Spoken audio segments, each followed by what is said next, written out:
ዶክተር እትዬ ሰላም ነቅታለች። ሰላም ነቃች? አዎ ዶክተር ነቅታለች።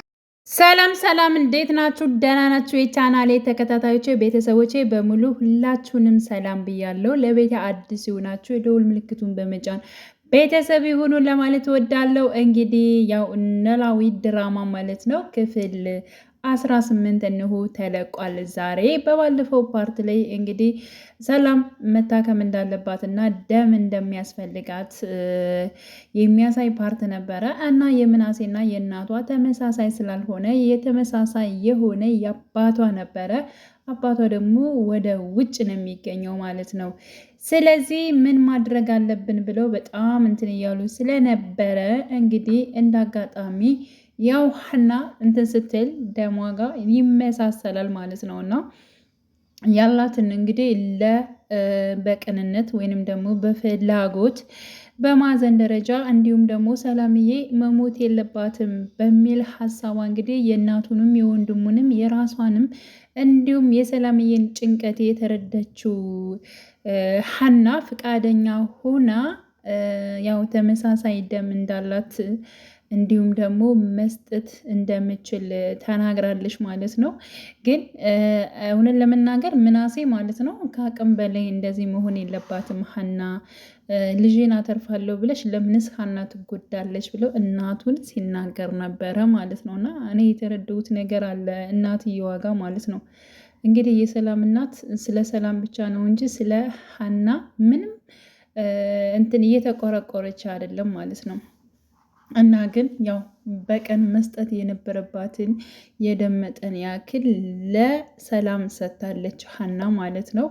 እንዲሁም የሰላም እናትም ከእግሯ ላይ ወድቄ እለምናታለሁ ልጄን እንድታድንልኝ፣ በቃ ልጄ ምንድነው በእሷ እጅ ነው፣ ስለዚህ ደም መስጠት እንድችል ወድቄ ለምናታለሁ ብላ ነበር ለዶክተሩ ማለት ነው። ግን ደግሞ ሀናም ፍላጎትም ስለነበራት ሰላምን ለማዳንም ፍላጎት ስለነበራት የእነሱንም ጭንቀት ስለተረዳች እሺ ብላ ደም ሰጥታ እንግዲህ ታክማለች ማለት ነው። ግን ደግሞ ልትነቃተሎ አልቻለችም። ከዛ ጋር ነበር ችግሩ ማለት ነው። አንድ ሰው የሆነ የራሴ ነገር እንትን ይበልና ስለ ሰው ምን አገባኝ የሚል ነገር ነው ከሰላምዬ እናት ላይ ያየሁት ነገር ማለት ነው። እኔ ምናሴን ደግሞ ለምን በሰው ህይወት ላይ እየተረማመድና የራሳችን እህት ወይንም ደግሞ የራሽን ልጅ እንዴት እንደዚህ ታድኛለሽ በማለት እንግዲህ እናቱንም ሲቃወማት አይተናል። ስለዚህ ሀና በወቅቱ ድጋሚ ያው ደም እንድሰጣት ነበረ እናትየዋ እየጠየቀቻት ማለት ነው። ለምን ሰላም ደም ያንሳታል አሁንም፣ ስለዚህ ድጋሚ ደግሞ እንድሰጣት ነበረ።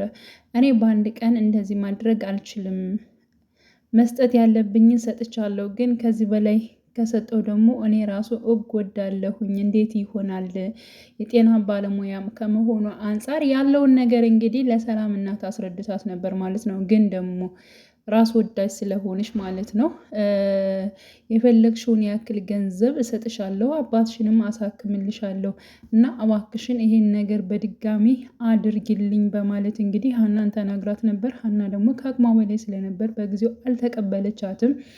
እንግዲህ ይብን ራሱ ድጋሚ ትስጥልኝ በቃ በማለት ስትናገራት ነበረ። በአንቺ እጅ ነው ልጄ መዳን የምችለው፣ እባክሽን ድጋሚ ስጫት በማለት ስትናገረው ምናሴ ምን ሆኖች ነው እናቴ፣ በጣም እያስጨነቅሻት እኮ ነው፣ ስለዚህ እሷ ከዚህ በኋላ ከዚህ መጠን በላይ መስጠት አትችልም፣ ለምንድን ነው ስጪ የምትያት? እንደዚህማ አይሆንም በማለት እሱም ሲናገር ነበረ። እንዲሁም ወደ ቤት መመለስ ስለነበረበት ምናሴ ዶክተሩ ጋር ገብቶ እናቴ ሀና እየጨቀጨቀቻት ነው፣ ስለዚህ ደግሞ ሀና ለእናቴና ለሰላም ብላ ታደርገዋለች፣ እባክህን ዶክተር እንደ አንድ ሰው ሰውኛ እንደሚያስብ ሰው ነው ማስበው እኔ። ስለዚህ ምናሴ እህቴ በሌላ ሬሳ ተራምዳ እንድትድን አልፈልግም፣ ስለዚህ ሀና ምንም ነገር እንድትሆንም አልፈልግም፣ ቤተሰቦቼን ለማዳን ስል ሌላ ሰው ህይወት እንትን ማለት አልፈልግም እና ይሄን ነገር ማሰብ አለብህ ዶክተር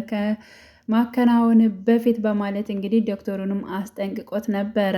ግን ደግሞ የሰላም እናት በጣም እየጨቀጨቀችው ነበር ዶክተሩን ማለት ነው። ሀኒም እጅግ በጣም መወሰን አቅቷት እያለቀሰች ነበር። አባቷም ጋር ደውላ እጅግ በጣም እንደናፈቃትና ማግኘት እንደምትፈልግም አልቅሳ ደውላለች ነበር ማለት ነው። እና ያው በመጨረሻም እንግዲህ የሰላም እናት አሁንም ዶክተሩን እየጨቀጨቀችው ባለችበት ሰዓት በቃ እሷን ለምኛት አለውኝ። ስለዚህ ደም ውሰድና አሁንም ለልጄ ስጥልኝና ልጄን እባክህን አድንልኝ እያለች እያለ ባለ ሰዓት ነበር። ግን ዶክተሩ ደግሞ ሰላምን አድናለሁ ብለን እኮ እዚህ ጋር ሀናን ልንገላት ነው፣ እንዴት ነው የምታስቢው? በማለት እየተከራከራት ባለበት ሰዓት እንግዲህ ፈጣሪ ፈቅዶ ወዶ ሰላምዬ ተነሳች ማለት ነው። ነቅታለች። ስለዚህ ያው በቂዋ ድረስ እንትን ነው ማለት ነው። ስለዚህ ግን እኔ የታዘብኩት ነገር አለ ማለት የራሳችን ነገር እንዲሞላልን ለራሳችን ነገር ብቻ የምንቆም አብዛኞች አለን ማለት ነው፣